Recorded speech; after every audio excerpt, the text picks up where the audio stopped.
जवाहर सिंह बेढ़म ईश्वर की शपथ लेता हूं कि जवाहर सिंह बेढ़म गृह राज्य मंत्री। फर्स्ट इंडिया की नजर, देखिए संघर्ष से सियासत तक का एक सफर।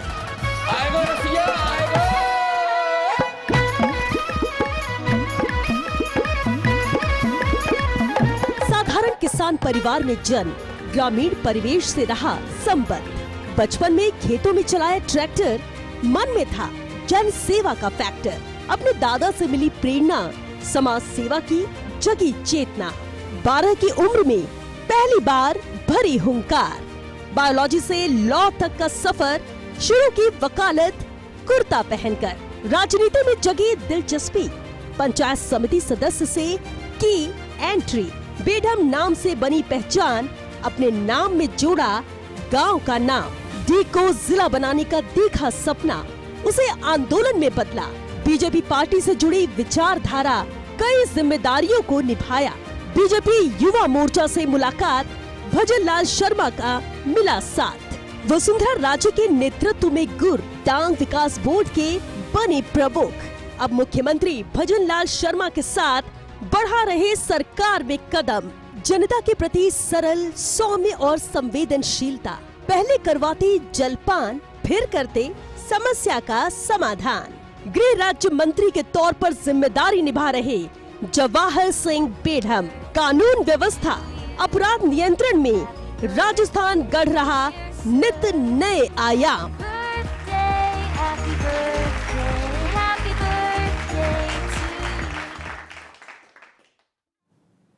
जन्मदिन की हार्दिक शुभकामनाएं बेढ़म साहब। गृह राज्य मंत्री जवाहर सिंह बेढ़म का जन्मदिन आज है। फर्स्ट इंडिया न्यूज के ऑफिस में सेलिब्रेशन। गृह राज्य मंत्री जवाहर सिंह बेढ़म शिरकत कर रही हैं। फर्स्ट इंडिया के सीईओ एवं मैनेजिंग एडिटर पवन अरोड़ा मौजूद है। पवन अरोड़ा ने जवाहर सिंह बेढ़म को जन्मदिन की शुभकामनाएं दी है। फर्स्ट इंडिया परिवार के सदस्यों ने भी जन्मदिन की बधाई दी है। जन जन के लाडले। आज हम सभी का सौभाग्य है कि गृह राज्य मंत्री जवाहर सिंह बेढ़म का जन्मदिन है और जन्मदिन के दिन बहुत व्यस्तता होती है, बहुत कार्यक्रम होते हैं जन सेवा की खासतौर से बात करें तो। लेकिन इसके बावजूद जवाहर जी ने वक्त निकाला, फर्स्ट इंडिया न्यूज़ चैनल आए, विजिट किया। सबसे पहले सर बहुत बधाई आपको जन्मदिन की। और हमारे साथ CEO and managing editor Pawan Arora sir. सबसे पहले मैं आपसे बात करना चाहूँगी, बहुत कम ही होता है कि ऐसे चैनल में हम किसी का बर्थडे सेलिब्रेट करें, लेकिन आज खास मौका है, खास दिन भी है, क्या कहना चाहेंगे? सबसे पहले तो मैं माननीय जवाहर सिंह बेढ़म साहब को उनके जन्मदिन की बहुत बहुत शुभकामनाएं देना चाहता हूं, अपनी ओर से भी और पूरे चैनल परिवार की ओर से, हमारे चेयरमैन डॉक्टर जगदीश चंद्रा जी की ओर से और हमारे डायरेक्टर वीसी सर की ओर से। और सबसे खुशी की बात यह है कि एक ऐसे मंत्री या एक ऐसा व्यक्तित्व जो ज़मीन से जुड़ा हुआ है, बेहद सरल है। कभी आपका गाय का दूध दूहते हुए का वीडियो वायरल होता है, कभी आम जनता के बीच में बैठ कर के जन सुनवाई का वीडियो वायरल होता है। तो इतने सरल, बहुमुखी प्रतिभा के धनी मंत्री आज हमारे बीच में हैं, तो हमें बहुत अच्छा लग रहा है। और जहाँ तक आपके मंत्रालय की बात है, तो अभी गृह राज्य मंत्री हैं, तो पहली बार कई वर्षों में ऐसा देखने में आया है कि राजस्थान में अपराधों में साइजेबल गिरावट आई है। लगभग आंकड़े देखें तो 8% के आसपास अपराधों में गिरावट आई है। महिला अपराध और जो पिछड़ों के प्रति अपराध हैं उसमें भी साइजेबल गिरावट आई है, वो भी 6 से 7% की गिरावट उसमें देखने को मिलती है। तो अपने काम में जो आदमी माहिर हो और जनता से जुड़ा रहे, जनता की तकलीफ़, जनता की सेवा के लिए हमेशा चिंतित रहे, तो ऐसे व्यक्तित्व को आज हम हमारे यहाँ बीच पा कर के अच्छा महसूस कर रहे हैं। और ये एक नई शुरुआत है, एक तरह से आप कह सकते हैं कि फ्रेंड्स ऑफ फर्स्ट इंडिया। तो जो भी तो जो फर्स्ट इंडिया के फ्रेंड्स हैं, फर्स्ट इंडिया के प्रति अपनी सद्भावना रखते हैं, अपनी शुभेच्छा रखते हैं और चाहते हैं कि फर्स्ट इंडिया भी राज्य में जो भूमिका निभा रहा है, सरकारी योजनाओं, नीतियों, कार्यक्रमों को आम जनता तक पहुंचाने की भूमिका निभा रहा है, आम जनता की तकलीफ़ें, कष्ट सरकार तक पहुंचा रहा है और फिर उन दोनों के समाधान करने के लिए एक सेतु का काम कर रहा है। तो वो काम हम करते रहें। तो ऐसे जो मौके हैं वो दिखाते हैं कि एक अच्छे तालमेल से निश्चित तौर पर स्टेट में हम भी अपना योगदान दे सकते हैं, आप भी अपना योगदान दे सकते हैं। Thank you. बिल्कुल बिल्कुल सर, जवाहर जी, सबसे पहले तो पूरे फर्स्ट इंडिया परिवार की ओर से आपको जन्मदिन की बहुत बहुत बधाई। जन्मदिन का मौका खास होता है, लेकिन आप इस खास दिन क्या करना सबसे पहले पसंद करते हैं और जो सालों से करते आ रहे हैं? देखिए, सबसे पहले तो मैं फर्स्ट इंडिया के सभी दर्शकों का, फर्स्ट इंडिया के प्रबंधन का आभार व्यक्त करना चाहूँगा कि आपने मेरे जैसे एक राजनीतिक सामाजिक कार्यकर्ता का जन्मदिन अपने हेड ऑफिस में मनाकर मेरे ऊपर आशीर्वाद दिया है। मैं निश्चित रूप से कृतज्ञ हूँ आप सबका, आदरणीय जगदीश चंद्रा जी का, आदरणीय राज जी का। तो भाई साहब का प्यार मेरे पास रहता है। तो देखिए, जन्मदिन एक ऐसा अवसर है जो हर व्यक्ति के जीवन में उसके ज़मीन पर आने का दिन होता है, और ज़मीन पर आकर जैसे जैसे बड़ा होता है तो अपने सपने संजोता है कि मुझे अपनी ज़िंदगी में क्या करना है। निश्चित रूप से मैं आभार व्यक्त करूंगा जहां मेरी परवरिश हुई मेरे परिवारीजनों का, और उसके बाद भारतीय जनता पार्टी के दल का, जिन्होंने मुझे संस्कार दिए, और संस्कार देने के बाद मैं जनसेवा की ओर बढ़ता रहा। विशेष आशीर्वाद गिरिराज महाराज का मेरे ऊपर रहा, गिरिराज गोवर्धन जी की कृपा रही, और आज राजस्थान की सरकार में प्रदेश के मुख्यमंत्री आदरणीय भजनलाल शर्मा जी के नेतृत्व में हम अंतिम पंक्ति में बैठे व्यक्ति को समृद्ध करके राष्ट्र की मुख्य धारा में लाने का जो काम कर रहे हैं, उसका मुझे फ़ख्र भी है कि आज मुझे मौका मिला है। और मेरे जन्मदिन के अवसर पर पूरे राजस्थान भर से जो मैसेज आ रहे हैं, 2 दिन से लगातार, कहीं मंदिरों में पूजा चल रही है, कहीं गौ पूजा चल रही है, कहीं रक्तदान शिविर लग रहे हैं, कहीं हनुमान चालीसा का पाठ हो रहा है, कभी निराश्रित बालकों के जो आश्रम हैं उनमें भोजन वितरित किया जा रहा है। लोग तरह तरीके के आयोजन करके मेरी दीर्घायु की कामना कर रहे हैं। मैं तो इस मौके पर इतना ही कहना चाहूँगा कि जो जिस क्षेत्र में है वो स्वयं भारत के लिए, अपने प्रदेश के लिए और समाज के लिए समर्पित होकर के काम करे, और उसी समर्पण के भाव से प्रदेश के मुख्यमंत्री आदरणीय भजनलाल शर्मा जी के नेतृत्व में विकसित राजस्थान के सपने को पूरा करने के लिए हम संकल्पित हैं। आज सुबह जब उनका फ़ोन आया तो माननीय मुख्यमंत्री जी ने आशीर्वाद तो दिया ही, आशीर्वाद के साथ जब उन्होंने कहा कि बंसीवारे का ध्यान रख करके आप जनता की सेवा में जुटे रहिए, ये मेरे लिए प्रेरणा है, ये मेरे लिए उनका बहुत बड़ा आशीर्वाद है। और मैं ईश्वर से प्रार्थना करता हूँ कि मुझे स्वस्थ रखते हुए मेरे ऊपर आशीर्वाद बना के रखे, जिससे मैं आम जन की सेवा कर सकूं। जवाहर जी, क्योंकि बंसीवाले का जिक्र मुख्यमंत्री ने किया, गिरिराज जी पर उनकी भी आस्था है, आपकी भी उतनी ही आस्था है, लेकिन मंत्री बनने के बाद एक पूरी दिनचर्या ही बदल जाती है। लेकिन इसके बावजूद भी कैसे आप उतना ही वक्त निकाल पाते हैं जनसेवा को लेकर? गिरिराज जी की परिक्रमा की बात कर लें या फिर दूसरे धार्मिक कार्यक्रम आयोजनों? देखिए, ये एक जीवन का अपने आप में शैली है। जो व्यक्ति अपने आप को रिजर्व रखना चाहता है, रिजर्व हो जाता है, और जो व्यक्ति ये समझता है कि मुझे जनता के बीच में रहते हुए वो सारे काम निपटाने हैं, जो एक मानव जीवन में समर्पण के सेवा के लिए आवश्यक हैं, तो दर्शन करना, पूजा करना, गाय को रोटी खिलाना, गरीब के साथ खड़ा होकर के उसकी समस्या का समाधान करना, ये मेरी दिनचर्या है, मेरी जीवन शैली है। और जब तक मैं आपको ये कहूँ कि 100-200 लोग में जब कुछ भी नहीं था तब भी मिल नहीं लेते थे, तो मैं ये समझता था कि यार कहीं कोई गलती तो नहीं हो गई, लोग आ नहीं रहे हैं। और आज जब पूरे राजस्थान के व्यक्ति हजारों की संख्या में रोजाना मेरे से मिलते हैं, तो मैं यही समझता हूँ कि गिरिराज जी की कृपा है, मुझे इसी निमित्त बनाया है कि मैं हर ज़रूरतमंद की सेवा कर सकूँ और सेवा के साथ उनके समाधान कर सकूँ।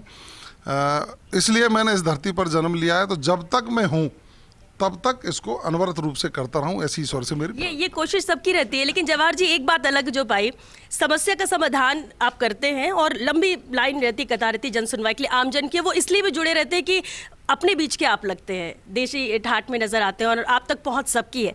लेकिन ये पहले जलपान फिर समस्या का समाधान, ये आइडिया कहाँ से और कब से ऐसे, और आपको क्यों लगा कि ये जरूरी है? राजस्थान का एक स्लोगन आपने पढ़ा होगा, पधारो हमारे देश। और हमारी सनातन संस्कृति का जो एक स्लोगन है, अतिथि देवो भव, उन दोनों को आत्मसात करके मैं अपनी दिनचर्या शुरू करता हूँ। मेरे स्वभाव में है कि अतिथि जो घर पे आया है, चाहे वो समस्या लेकर के आया है, वो भी अतिथि है। तो मेरा ये भाव बनता है कि पहले जब चल के आया है तो हमें पूछें कि भाई उसने चाय पी है कि नहीं पी, कहीं नाश्ता किया है कि नहीं किया, उसके बाद वो अपनी बात बताए, तो समस्या का समाधान करने में मुझे बड़ा मज़ा आता है। हम जब गांव में जाते हैं तो गांव का गरीब व्यक्ति, भले ही उसकी टूटी खाट है, उस पर नई दरी निकाल के लाता है, वो हमको उस पर बिठाता है। फिर घर में जो अच्छे से अच्छा उसके पास रखा है, दाख, मनक्का, किशमिश, उनको प्लेट में लेकर के हमारे सामने आता है। ये कहता है भाई ये जनप्रतिनिधि आए हैं, और वो जब वहाँ से जयपुर चल करके आए और उसको चाय मुहैया नहीं हो, तो हम जैसे लोगों को जनप्रतिनिधि रहने का कोई हक नहीं है। हमारा हक बनता है कि हम उसकी सेवा करें, सेवा के बाद उसकी समस्या सुने और उसका समाधान करें। ये प्रेरणा मेरे गुरुजन से मिली है, मेरे दादाजी से मिली है, गिरिराज महाराज जी से मिली है, और माननीय मुख्यमंत्री जी का हमेशा ही रहता है। मैं आपको एक संस्मरण सुनाता हूँ। माननीय मुख्यमंत्री जी जब जिलाध्यक्ष थे, युवा मोर्चे के अध्यक्ष थे, तो जो उनके घर पर जाता था, तो उनकी धर्मपत्नी है श्रीमती आदरणीय गीता जी, वो हर व्यक्ति से पूछती थी खाना खाया कि नहीं खाया, कमाल। हर व्यक्ति से। और उन्होंने जो सेवा की, मेरे जहन में भी चूंकि पारिवारिक पृष्ठभूमि भी ऐसी है, तो मुझे लगा हम एक ही मन के आदमी हैं, हमको भी इसी तरह से करते रहना चाहिए। कब किस गरीब की आत्मा दुआ दे जाए, इस संकल्प को लेकर के हम काम कर रहे हैं। और ऐसे में काम करने में मजा आता, जब एक ही मन के व्यक्ति एक साथ सरकार की कमान संभाले हों और आगे लेकर चल रहे हों, तो काम भी आसान होते हैं। तो शायद यही वजह कि इतने कम वक्त में भी बहुत सारी उपलब्धियां हैं जो मौजूदा सरकार ने यहाँ पर नजर भी आ रहा है आम जन के बीच में। एक आखिरी सवाल जरूर रहेगा, क्योंकि अब क्योंकि मानसून सत्र की शुरुआत होने जा रही है, और सबसे अहम बात है कि सीएमओ के विभाग के जो जवाब होंगे वो 5 अहम मंत्रियों के कंधों पर है, जिनमें आप भी शुमार हैं। कितनी तैयारी है, क्योंकि विपक्ष तो कहता है कि मानसून सत्र भले कितना भी छोटा हो, हंगामा जोरदार होगा, यानी वो हंगामे के लिए तैयार है। पलटवार के लिए आप कितने तैयार? देखिए, स्वस्थ लोकतंत्र के लिए और किसी भी प्रदेश और देश के विकास के लिए जितनी जरूरी सत्ता पक्ष है, उतना ही महत्व विपक्ष का भी है। लेकिन पिछले दिनों से आप देख रहे होंगे, लोकसभा चली, संसद में विपक्ष के लोगों ने जनता के हित के मुद्दे ना उठाते हुए सिर्फ हंगामा खड़ा किया। और देश के यशस्वी प्रधानमंत्री जी, माननीय लोकसभा अध्यक्ष जी और हमारे नेतागण हमेशा कहते रहे कि आप स्वस्थ बहस करिए, जनता के हित में क्या अच्छा हो सकता है वो सरकार करने के लिए संकल्पबद्ध है। लेकिन विपक्ष के लोगों ने नहीं किया, और जनता की गाड़ी कमाई के पैसे को बिना वजह लोकसभा में खर्च किया। अब राजस्थान की विधानसभा की शुरुआत आज से हो रही है।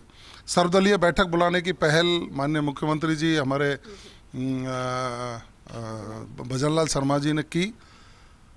आज सदन शुरू होगा। मैं तो विपक्ष के साथियों से यही कहना चाहूँगा कि राजस्थान की सरकार ने 1.5 वर्ष में इतने काम किए हैं कि आप 5 वर्ष में नहीं कर पाए। 5 साल बनाम 1.5 वर्ष का एक बड़े तरीके से चैनल्स में और प्रिंट मीडिया में भी चल रहा है। यदि उसमें भी आपको और सुझावात्मक कोई विचार रखने हैं, तो आप सदन में खड़े होकर के राजस्थान की जनता के हित में सुझाव रखिए। माननीय मुख्यमंत्री जी उन सबको पूरा करने का काम करेंगे। आज पानी की समस्या का समाधान हो रहा है, बिजली की समस्या का समाधान हो रहा है, बेरोजगारी की समस्या का समाधान हो रहा है, किसान को प्रधानमंत्री किसान समृद्धि मिल रही है, महिलाओं की सुरक्षा की ओर हम मजबूती से बढ़े हैं, दलित अत्याचार में कमी आई है। राजस्थान सुखी राजस्थान है। राइजिंग राजस्थान के तहत 35 लाख करोड़ के एमओयू करके 4 लाख करोड़ से ज़्यादा के एमओयू हम धरातल पर लेकर के आए हैं। आप आइए ना, स्वस्थ बहस करिए। और मैं तो ईश्वर से यही प्रार्थना करूंगा कि राजस्थान के विकास की गति को आगे बढ़ाने के लिए प्रदेश के मुख्यमंत्री आदरणीय भजनलाल शर्मा जी संकल्पबद्ध हैं। तो विपक्ष के साथियों को सकारात्मक आलोचना करते हुए विकास की गति को आगे बढ़ाने में सहयोग करना चाहिए, मेरी उनसे अपील है। चलिए, हम भी ये उम्मीद करते कि इन्हीं विचारों के साथ आप आगे ऐसे ही काम करते, राजस्थान के जनता के हित में काम करते रहें और आगे बढ़ते रहें। एक बार फिर आपको फर्स्ट इंडिया परिवार की ओर से बहुत बहुत शुभकामनाएं सर जन्मदिन की। और ये जन्मदिन पर गिरिराज जी के प्रति इससे खूबसूरत तोहफा हो नहीं सकता आज जन्मदिन के शुभ अवसर पर। Happy birthday to you. गृह राज्य मंत्री जवाहर सिंह बेढम का जन्मदिन आज है। फर्स्ट इंडिया न्यूज के ऑफिस में सेलिब्रेशन चल रहा है। गृह राज्य मंत्री जवाहर सिंह बेढम मौजूद हैं। फर्स्ट इंडिया के सीईओ एवं मैनेजिंग एडिटर पवन अरोड़ा भी मौजूद हैं। पवन अरोड़ा ने जवाहर सिंह बेढम को जन्मदिन की शुभकामनाएं दी है। फर्स्ट इंडिया परिवार के सदस्यों ने भी जन्मदिन की बधाई दी। और देखिएगा, जब जन्मदिन का शुभ अवसर हो, मौका हो, तो केक कटिंग ना हो तो फिर अधूरा सा लगता है। फर्स्ट इंडिया न्यूज के ऑफिस में सेलिब्रेशन और केक कटिंग कर जन्मदिन की शुभकामनाएं दी गई है। पूरा फर्स्ट इंडिया परिवार मौजूद है। सीईओ एवं मैनेजिंग एडिटर पवन अरोड़ा ने भी जन्मदिन की शुभकामनाएं दी है। साथ ही साथ अब मुंह मीठा करवाया जा रहा है।